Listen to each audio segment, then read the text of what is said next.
सुनीता की पहिया कुर्सी। Class 4 lesson. अरे पिंकी, तुम यहाँ क्या करने आई हो बेटा? पापा, आज मुझे स्टोरी सुनाओ ना। आज संडे भी है और मेरी छुट्टी भी है और मैंने सारा स्कूल का काम भी कर लिया है। प्लीज पापा सुनाओ ना। अच्छा, ठीक है, तो सुनो।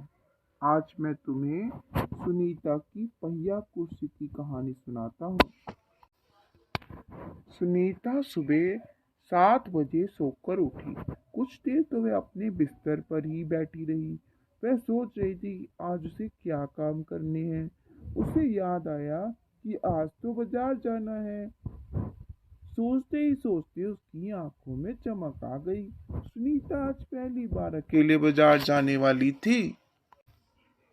उसने अपनी टांगों को हाथ से पकड़कर खींचा और उन्हें पलंग से नीचे क्यों लटकाया। फिर पलंग का सहारा लेती हुई अपनी पहिया कुर्सी तक बढ़ी। सुनीता चलने फिरने के लिए पहिया कुर्सी की मदद लेती है। आज वह सभी काम फुर्ती से निपटाना चाहती थी। हालांकि कपड़े बदलना, जूते पहनना आदि उसके लिए कठिन काम है, पर अपने रोजाना के काम करने के लिए उसने समय ही कई तरीके ढूंढ निकाले हैं। 8 बजे तक सुनीता नहा धोकर तैयार हो गई। माँ ने मेज पर नाश्ता लगा दिया। माँ ने अचार की बोतल पकड़ाना सुनीता ने कहा। अलमारी में रखी है, ले लो, माँ ने रसोई घर से जवाब दिया। सुनीता खुद जाकर अचार ले आई। नाश्ता करते करते उसने पूछा, माँ, बाजार से क्या क्या लाना है? माँ ने कहा, 1 किलो चीनी लानी है, पर क्या तुम अकेले संभाल लोगी? सुनीता ने कहा, पक्का। सुनीता ने माँ से झोला और रुपए लिए और अपनी पहिया कुर्सी पर बैठकर वह बाजार की ओर चल दी। सुनीता को सड़क की जिंदगी देखने में मजा आता है। चूंकि आज उसकी छुट्टी है, इसलिए हर जगह बच्चे खेलते हुए दिखाई दे रहे हैं। सुनीता थोड़ी देर रुककर उन्हें रस्सी कूदते, गेंद खेलते देखती रही। वह थोड़ी उदास हो गई। वह भी उन बच्चों के साथ खेलना चाहती थी। खेल के मैदान में उसे एक लड़की दिखी, जिसकी माँ उसे वापस लेने के लिए आई थी। दोनों एक दूसरे को टुकर टुकर देखने लगे। फिर सुनीता को एक लड़का दिखा। उस बच्चे को बहुत सारे बच्चे छोटू छोटू बुलाकर चिढ़ा रहे थे। उस लड़के का कद बाकी बच्चों से बहुत छोटा था। सुनीता को यह सब बिल्कुल अच्छा नहीं लगा। रास्ते में कई लोग सुनीता को देखकर मुस्कुराए, जबकि वह उन्हें जानती तक नहीं थी। पहले तो वह मन ही मन खुश हुई, परंतु वे सोचने लगी, यह सब लोग मेरी तरफ भला इस तरह क्यों देख रहे हैं। खेल के मैदान में वाली छोटी लड़की सुनीता को दोबारा कपड़ों की दुकान के सामने खड़ी मिली। उसकी माँ कुछ कपड़े देख रही थी। खेल के मैदान वाली छोटी लड़की सुनीता को दोबारा कपड़ों की दुकान के सामने खड़ी मिली। तुम्हारे पास यह अजीब सी चीज क्या है? उस लड़की ने सुनीता से पूछा।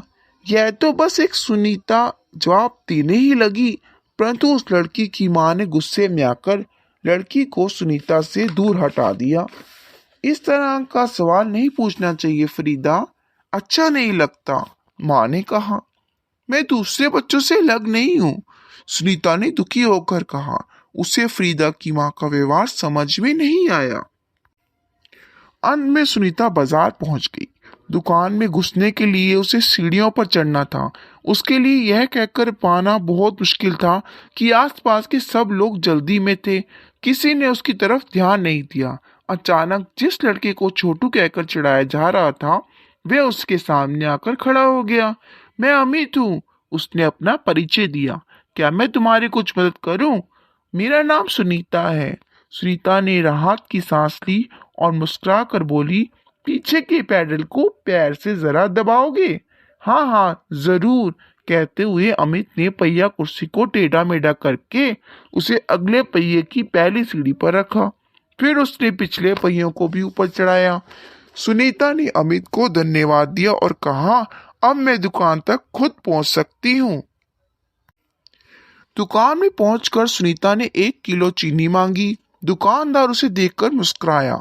चीनी की थैली पकड़ने के लिए उसने हाथ आगे बढ़ाया ही था कि दुकानदार ने थैली उसकी गोदी में रख दी। सुनीता ने गुस्से से कहा, मैं दूसरों की तरह खुद अपने आप संभाल ले सकती हूँ। उसे दुकानदार का व्यवहार बिल्कुल अच्छा नहीं लगा। चीनी लेकर सुनीता और अमित बाहर निकले। लोग मेरे साथ ऐसा व्यवहार करते हैं जैसा कि मैं कोई अजीबोगरीब लड़की हूँ, सुनीता ने कहा। शायद तुम्हारी पहिया कुर्सी के कारण ही वे ऐसा व्यवहार करते हैं, अमित ने कहा। पर इस कुर्सी से भला ऐसी क्या खास बात है? मैं तो बचपन से ही इस पर बैठकर चलाती हूँ, सुनीता ने कहा। अमित ने पूछा, पर तुम इस पर क्यों बैठती हो? मैं पैरों से चल नहीं सकती। इस पहिया कुर्सी के पहियों को घुमाकर ही मैं चल फिर पाती हूँ, लेकिन फिर भी मैं दूसरे बच्चों से अलग नहीं हूँ। वह सारे काम कर सकती हूँ जो दूसरे बच्चे कर सकते हैं, सुनीता ने कहा। अमित ने अपना सिर ना में हिलाया और कहा, मैं भी वे सारे काम कर सकता हूँ जो दूसरे बच्चे कर सकते हैं, पर मैं भी दूसरे बच्चों से अलग हूँ, इस तरह तुम भी अलग हो। सुनीता ने कहा, नहीं, हम दोनों दूसरे बच्चों से जैसे ही हैं। अमित ने दोबारा अपना सिर ना में हिलाया और कहा, देखो, तुम पहिया कुर्सी पर बैठकर चलती हो, मेरा कद बहुत छोटा है, हम दोनों ही बाकी लोगों से कुछ अलग हैं। सुनीता कुछ सोचने लगी। उसने अपनी पहिया कुर्सी आगे की ओर खिसकाई। अमित भी उसके साथ साथ चलने लगा। सड़क पार करते समय सुनीता को फरीदा फिर नजर आई। इस बार फरीदा ने कोई सवाल नहीं पूछा। अमित झट से सुनीता की पहिया कुर्सी के पीछे चढ़ गया। फिर दोनों पहिया कुर्सी पर सवार होकर तेजी से सड़क पर आगे बढ़े। फरीदा भी उनके साथ साथ दौड़ी। इस बार भी लोगों ने उन्हें घूरा, परंतु अब सुनीता को उसकी परवाह नहीं थी। तो पिंकी, बताओ, कैसी लगी तुम्हें ये स्टोरी? अच्छी लगी ना? हाँ पापा, सच में बहुत अच्छी स्टोरी थी, मजा ही आ गया। आज तो छुट्टी का भी मजा आया और कहानी का भी मजा आया। थैंक यू पापा, आपने थोड़ा सा टाइम निकालकर मुझे ये स्टोरी सुनाई। ओके पापा, अब मैं चलती हूँ। अच्छा बेटा, जाओ, अब मैं भी कुछ काम कर लूं। बाय पापा। बाय बेटा, टेक केयर।